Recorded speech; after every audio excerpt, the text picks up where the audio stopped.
ഒരു പാൻ അടുപ്പത്ത് വെച്ച് ആവശ്യത്തിന് ഓയിൽ ഒഴിച്ചുകൊണ്ട് സവാള വഴറ്റിയെടുക്കും.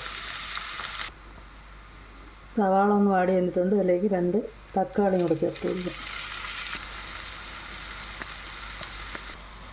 അരച്ച് വെച്ച ചിക്കനിലേക്ക് ആവശ്യത്തിന് മുളക് പൊടി, മഞ്ഞൾ, ഗരം മസാല, ഇഞ്ചി വെളുത്തുള്ളി, ഉപ്പ്, teaspoon oil.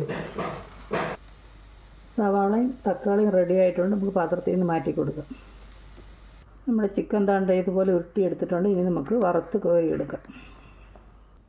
Chicken shallow fry ചെയ്ത് കോരിയെടുത്തിട്ടുണ്ട്. നമുക്ക് ആ എണ്ണയിലേക്ക് തന്നെ ഒരു പട്ട ഇട്ടു. നമ്മൾ അരച്ച് വെച്ച മസാല ഒഴിച്ച് കൊടുക്കുക.